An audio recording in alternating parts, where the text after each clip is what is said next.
Hello students, welcome to back science period. Today we have started the new topic, chapter number 8, useful and harmful microbes. In this chapter we have seen that this contains useful microorganisms, lactobacilli, rhizobium, yeast, harmful microorganisms, clostridium and others. Now some questions we have given here. Can you recall? First question, what is meant by microbes? What are their characteristics? Microbes म्हणजे काय? Microbes means सूक्ष्मजीव कशाला आपण म्हणतो आणि त्यांची काय characteristics आहे? The living organisms which cannot be seen eyes but those are present around us are called as microbes. Okay, understand. Microbes means what? सूक्ष्मजीव जे आपल्याला उघड्या डोळ्यांनी दिसत नाही पण ते आपल्या अराउंड अस अवतीभोवती असतात. Now what is their characteristics? Now all microbes have prokaryotic cell. Now two types of cell, one is eukaryotic and second is prokaryotic. means prokaryotic means without nucleus present, means nucleus are not present their cell. These are the prokaryotics now and can be seen only under microscope. Now how did you observe microbes? We see these microbes under compound microscope. कशा पद्धतीने आपण त्यांचं निरीक्षण करू शकतो तर under microscope or compound microscope. You are familiar with different types of microbes which are all around us but cannot be seen with our eyes. In what way are they related to our everyday life? कितीतरी सूक्ष्मजीव आपल्या अवतीभोवतीला आहेत but we can't see naked eyes. आपण त्यांना उघड्या डोळ्यांनी बघू शकत नाही. मग तरीही दररोज त्यांचा आपल्या जीवनाशी काय संबंध असावा? Everyday our life. Now we discuss about useful microorganisms. First microorganisms we have given lactobacilli. Smear a drop of fresh buttermilk on a glass slide. Stain it with methylene blue and put a cover slip over it. Smear means ताजं आपण काय घेणार आहेत? Butter milk म्हणजे ताज्या ताकाचे थेंब आपण एका काचपट्टी म्हणजे ग्लास स्लाईडवर घेणार आहोत आणि त्याच्यावरती मिथिलीन ब्ल्यूचा एक थेंब टाकून वरती कवर स्लिपने ती झाकणार आहोत. Observe the small under the 10x objective of a compound microscope and then with the more powerful 60x objective. मग सुरुवातीला आपण काय करणार आहे तर साधा जो संयुक्त सूक्ष्मदर्शी जो असतो त्याच्या खाली बघणार आहोत आणि नंतर उच्चतम क्षमतेच्या कंपाऊंड मायक्रोस्कोपमध्ये त्या स्लाईडचं ऑब्झर्वेशन करणार आहोत. Did you notice the blue rod shape organisms moving around? They are lactobacilli, a kind of bacteria. When the making slide under the compound microscope and we have seen this slide, we have seen that these types of lactobacilli, this is called lactobacilli. Their structure is rod shape, blue rod shape structure. Now a kind of bacteria. Lactobacilli is a kind of bacteria. They are minute and rectangular in shape. Lactobacilli are anaerobic bacteria. That means they cannot produce energy without the use of oxygen. आता हे जे लॅक्टोबॅसिली आहे हे कशा आहेत? ॲनॉर्बिक आहे म्हणजे without oxygen ते काय करतायत? विनाक्षी श्वसन ज्याला आपण म्हणतो, विदाउट ऑक्सिजन ते काय करतायत? एनर्जी प्रोडक्शन म्हणजे ऊर्जा निर्मिती करता आहेत. रॉड शेप आहेत, युजफुल आहेत, doesn't it? One kind of bacteria आहेत. ऊर्जा निर्मिती करतात पण कशी करतात? विदाउट ऑक्सिजन करतात. Now can you tell how is yogurt made from milk? घरी आपण दही बनवतोच बट डझंट इट? मग आपण दुधापासून दही कशी बनवतो? What exactly happen in this process? मग नेमकं दुधापासून दही बनवताना त्याच्यामध्ये काय बदल घडून येतात हे आपल्याला बघायचं आहे. आपण सगळ्यांना माहितीच आहे पारंपरिक पद्धतीने आपण सगळेच घरी दही बनवतो. चमचाभर विरजण असतं आपल्याकडे ज्याला आपण कल्चर लॅक्टोबॅसिली म्हणू. त्याच्यामध्ये आपण लुकवॉर्म काय टाकतो? मिल्क टाकतो आणि आपल्याला काय मिळतं, योगर्ट मीन्स दही मिळते. मग नेमके काय कॅरेक्टर्स त्याच्यामध्ये काय प्रोसेस होतात, तर chemical reactions takes place there now and the lactose sugar in the milk is change to lactic acid. काय होणार आहे, दुधामध्ये काय राहणार आहे, जी शुगर राहणार आहे, जिला आपण लॅक्टोज म्हणतो, ह्या लॅक्टोज शुगरचं रूपांतर कशामध्ये होतं, लॅक्टिक ॲसिडमध्ये होतं. आता ॲसिडमध्ये रूपांतर झाल्यामुळे दुधाचा जो pH आहे हा सुद्धा काय होतो, डिक्रीज होतो. This process is called coagulation. Coagulation म्हणजे घट्ट होणं, जमणं, दाटसर होणं, गोठणं. बघा, दूध लिक्विड फॉर्ममध्ये असतं, दुधापासून दही होताना ते घट्ट होऊन जातं, म्हणजेच काय होतं, कॉग्युलेशन होतं. त्याचा pH डिक्रीज होतो म्हणजे कमी होतं. आणि हे होत असतानाच काय होतं बघा, the milk protein are separated from other constituents of milk. आणि मग दुधामधल्या अनेक पदार्थांपासून आपल्याला काय मिळतात, प्रोटीन्स वेगळे झालेले दिसतात कोगुलेशनमुळे.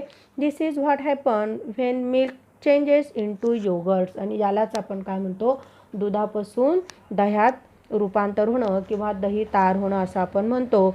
Yogurt has a specific sour taste. आपल्याला तर माहितीच आहे दही आंबट आहे ड्यू टू लॅक्टिक ॲसिड. कशामुळे त्याला आंबट चव येते, तर लॅक्टोज शुगरचं लॅक्टिक ॲसिडमध्ये रूपांतर होतं म्हणून त्याला आंबटशी चव येते. कशामुळे, लॅक्टिक ॲसिडमुळे. The low pH destroy harmful microbes present in the milk. आणि अतिशय महत्त्वाचं आहे की दुधामध्ये जे काही हार्मफुल म्हणजे घातक ज्याला आपण म्हणतो त्या जीवाणूंचा सुद्धा काय होऊन जातो, नाश होऊन जातो जर pH त्याचा कमी झाला, डिस्ट्रॉय झाला तर. अशा पद्धतीने मिल्कपासून आपल्याला योगर्ट मीन्स दही मिळते. Some important topics we have given here. Use your brain power. Some question we have asked here. First, why do doctor advise you to have yogurt or buttermilk if you have indigestion or abdominal discomfort. आता आपण दोन problems आपल्याला दिलेले आहेत. एक तर समजा अपचन म्हणजे इनडायजेशन और ॲबडोमिनल डिस्कम्फर्ट म्हणजे पोट बिघडल्यावरती साधारणतः डॉक्टर आपल्याला ताक किंवा दह्याचं सेवन करण्यासाठी सांगतात. का सांगत असतील तर बघा, yogurt and buttermilk are easier for digestion, doesn't it. पचनासाठी हलके आहे. The lactobacilli content is higher in yogurt. Yogurt means दही, दह्यामध्ये लॅक्टोबॅसिली काय असते, जास्त प्रमाणामध्ये असते. This bacilli can kill the harmful bacteria like clostridium. Clostridium is a one kind of harmful bacteria. त्रासदायक ज्याला आपण म्हणू शकतो अशा पद्धतीचे बॅक्टेरिया आहेत. तर लॅक्टोबॅसिली त्या क्लॉस्ट्रिडियम बॅक्टेरियांना काय करतात, किल करतात. Now in the alimentary canal and help to improve our immunity. आपल्या ॲलिमेंटरी कॅनलमध्ये आपल्या अन्नपचनची जी आपली नलिका आहे, लहान आतडं असेल, मोठं आतडं असेल किंवा आपले इतर डायजेस्टिव्ह पार्टमध्ये जर कुठे एखादा बॅक्टेरिया असेल, अनेक प्रकारचे असू शकतात, क्लॉस्ट्रिडियम म्हणजे घातक मायक्रोब जर असतील तर हे लॅक्टोबॅसिली त्यांना काय करतात, मारून टाकतात, किल करतात. थोडक्यात अँटीबायोटिक्सचं काम लॅक्टोबॅसिली आपल्या शरीरामध्ये करतात. Yogurt also has acidic pH and thus it can kill many microbes. That's why doctor advise us to eat buttermilk or yogurt. Second question we have given, sometimes yogurt become bitter and fourth why does this happen.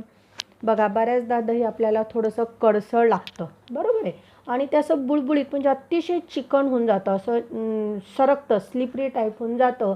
असं का होत असेल तर आपण दही लावताना culture म्हणजे विरजन ज्याला आपण म्हणतो तर ते आपण घेत असतो. तर culture of lactobacilli with which the yogurt is made may be spoiled. जे कल्चर लॅक्टोबॅसिली कदाचित ते स्पॉइल झालेलं असेल.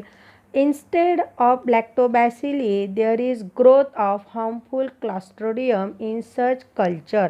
आणि मग ते कंटॅमिनेटेड झालेलं असेल किंवा स्पॉइल झालेलं जर कल्चर लॅक्टोबॅसिली असेल त्याच्यापासून जर आपण योगर्ट तयार केलं तर ते सुद्धा कसं होणार आहे, त्याच्यामध्ये हार्मफुल बॅक्टेरिया येऊन जातात आणि त्याच्यामुळे मग आपलं जे दही आहे किंवा योगर्ट आहे ते कसं होऊन जाणार आहे, बिटर टू टेस्ट, कडसळ होणार आहे आणि परत ते कसं होणार आहे, फॉर्थी म्हणजे असं स्लिपरी किंवा सरकणारं निस्ताळं ज्याला आपण म्हणतो अशा पद्धतीचं होणार आहे.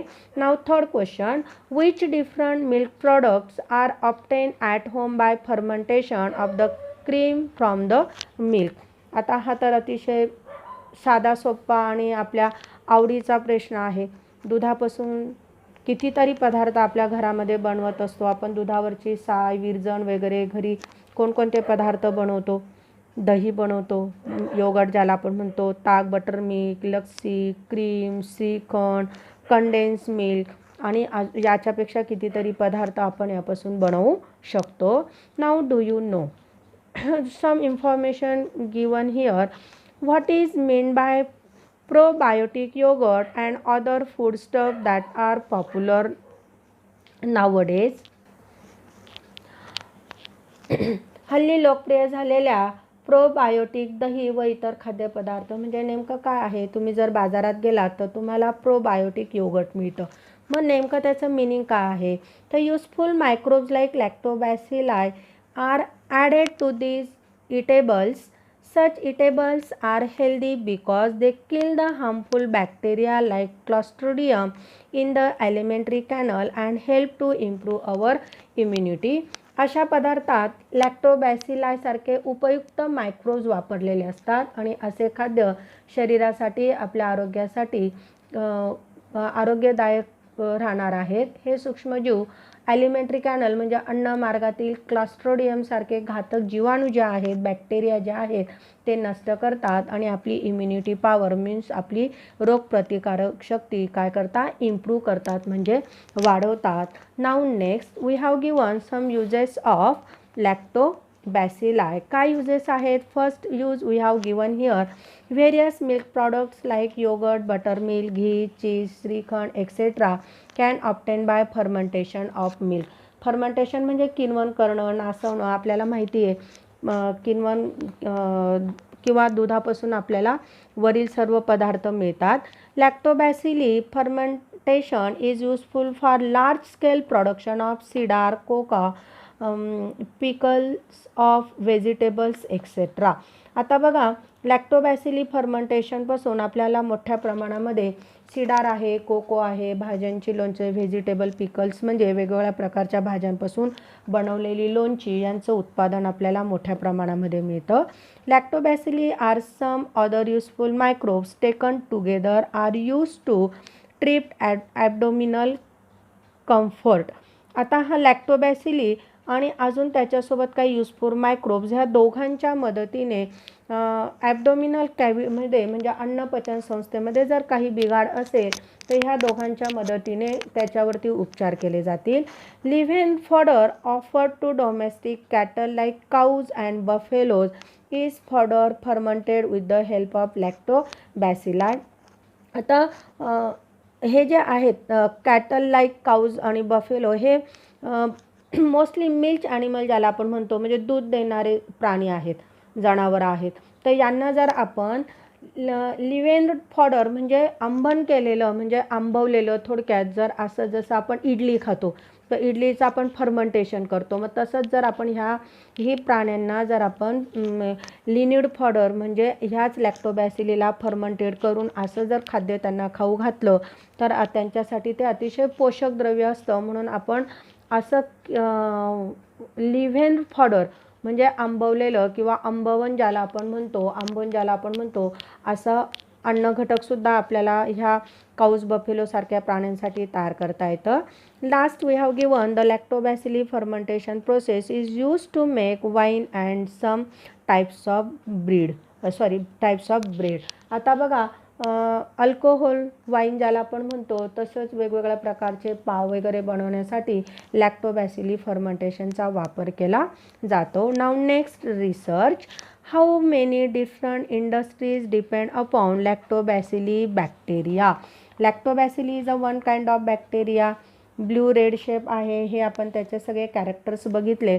आता कुठल्या कुठल्या इंडस्ट्रीज त्याच्यापासून मिळू शकतात, तयार होऊ शकतात? तर प्रोडक्शन ऑफ मिल्क. मग आता मिल्कमध्ये काय काय प्रोडक्शन आपल्याला मिळू शकतात? Cheese, butter, butter milk, ghee, shrikhand, condense milk, milk powder etcetera. आपण हे सगळं डे टू डे आपल्या घरामध्ये आपण मिठाईसाठी इकडे तिकडे वापरत असतो हे सगळे पदार्थ. Food products such as cider, Coca, pickle of different vegetables, वरतीच आपण सगळे युजेस बघितले. Probiotic medicines and other food stuffs. Cattle फीडमध्ये आपण बघितलं, ज्याला आपण लिव्ह अँड फॉडर म्हटलेलं होतं. त्याच्यानंतर प्रिपरेशन ऑफ अल्कोहोल और wine and winery, different types of bread, bakery products, जिथे आपण म्हणतोय ब्रेड, बिस्किट, केक्स एक्सेट्रा. याच्यामध्ये सुद्धा लॅक्टोबॅसिलाई सारखे बॅक्टेरिया युजफुल आहे. Now second question we have asked, which types of cottage industries and factories can be started in area with abundant milk production. Abundant म्हणजे मोठ्या प्रमाणामध्ये दूध दुभतं भरपूर उपलब्ध असलेल्या प्रदेशामध्ये कोणकोणत्या प्रकारचे कॉटेज मीन्स गृहउद्योग अँड इंडस्ट्रीज मीन्स कारखाने सुरू होऊ शकतात? तर आता वरती बघितल्याप्रमाणे सगळेच milk, milk powder, other milk product आहेत. Industries to make yogurt, butter milk, lassi, ghees, butter, cheese, condense milk, shrikhand, sweet meats etcetera. Probiotic yogurt and other drinks, industrial to manufacture cattle feed, doesn't it? Gobar gas unit can be started for supply of gobar gas. गोबर गॅसची industries आपण तयार करू शकतो. अशा cattle urine and dung is also market as organic fertilisers. अशा प्राण्यांच्या म्हणजे जे शेण आहे किंवा ज्याला आपण ऑर्गॅनिक खत म्हणतो, हे सुद्धा मोठ्या प्रमाणामध्ये मिळू शकतं. असं कितीतरी आपल्याला कॉटेज आणि इंडस्ट्रीज डेव्हलप करता येतील. Now next topic we have given second bacteria rhizobium symbiotic bacteria.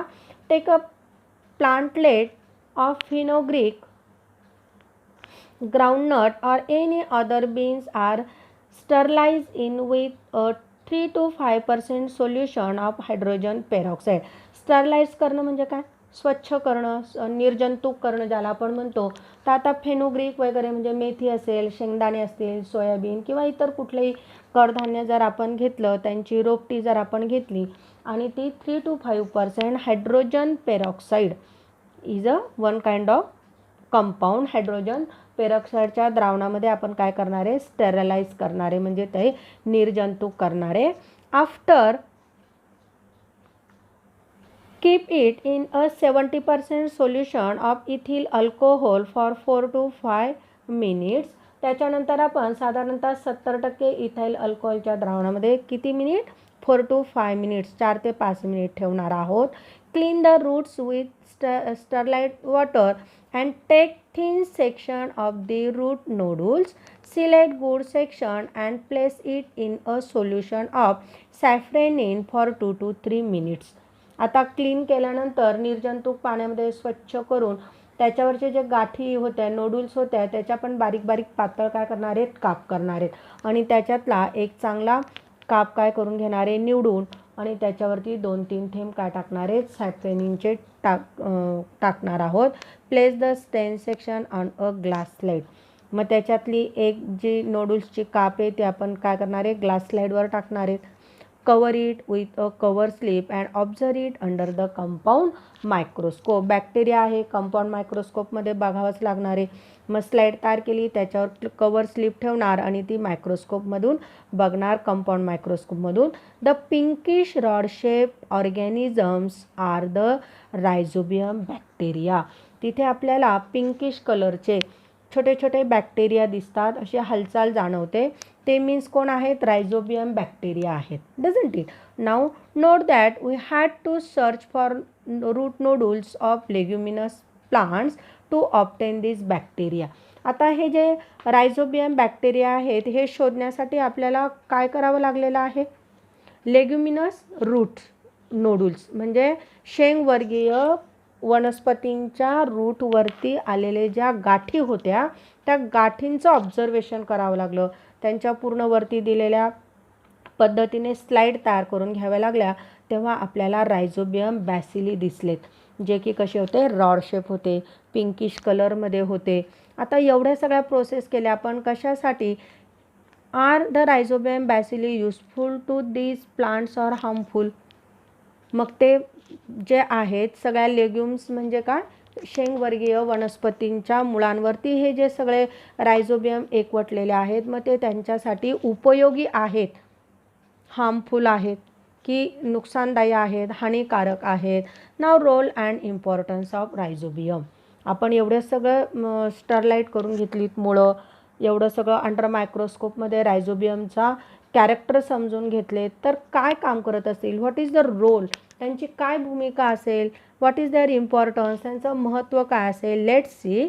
रायझोबिया living in root nodules supply nitrites and amino acid to that plants and in exchange get energy in the form of carbohydrates from it. बघा, rhizobium काय करतोय? Route नोडल्सला supply करतोय. म्हणजे ही जी मुळं आहेत, हे सोयाबीनचे मुळांवरचे हे नोडल्स आहेत, म्हणजे गाठी आहेत. तर ह्या गाठींना सप्लाय करतोय. काय सप्लाय करतोय? नायट्राइट्स आणि ॲमिनो ॲसिड, ह्या तिघांची तो त्या प्लांट्सला सप्लाय करतो, मुळांना. आणि एक्सचेंज म्हणजे त्या बदल्यात तो काय करतो? गेट एनर्जी, ऊर्जा निर्माण करतो, फॉर्म ऑफ कार्बोहायड्रेट्सच्या रूपात तो स्वतःसाठी ऊर्जा निर्माण करून घेतो. Such a mutually beneficial relationship is called as symbiosis. आता इथे दोघांनाही उपयोग होतोय. मग हे जे या दोघांमधलं हे जे रिलेशनशिप आहे, परस्परांना काय होतोय? फायदा होतोय. ह्या रिलेशनशिपला, ह्या संबंधांना सिम्बायोसिस म्हणजे सहजीवन म्हणतात, सोबत जगतायत. मुळांवरच्या ज्या गाठी आहेत त्या काय त्यांच्यामध्ये रायझोबियम आहेत, ते नायट्राइट आणि ॲमिनो ॲसिड शोषून घेत आहेत आणि मुळांना देत आहेत. त्याच्यामुळे मुळांना काय मिळतं आहे? खूप फायदा होतो आहे. आणि मुळांकडून कार्बोहायड्रेट्स एनर्जीच्या फॉर्ममध्ये कुणाला मिळत आहेत? रायझोबियम बॅक्टेरियांना मिळत आहेत, जेणेकरून कॉलनीज तिथे काय होत आहेत? वेल डेव्हलप होत आहेत. Rhizobia produce nitrogenous compound from atmospheric nitrogen. बघा, अतिशय इम्पॉर्टंट आहे. काय करतात रायझोबिया काय करतो? वातावरणातल्या नायट्रोजनपासून नायट्रोजनस कंपाऊंड म्हणजे नायट्रोजनयुक्त संयुग तयार करतो. However, for this process of nitrogen fixation, they need leguminous plants like beans, sweet pea, soybean, etc. as host. Beans and pulses are rich in protein due to the nitrogenous compounds made available by rhizobia.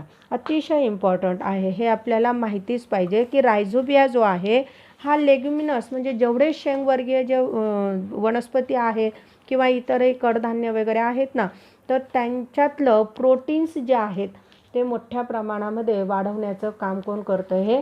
हे rhizobium करतायत. पण कसं करतायत? Nitrogen fixation, नायट्रोजनच्या संयुगांमुळे, नायट्रोजनच्या स्थिरीकरणामुळे.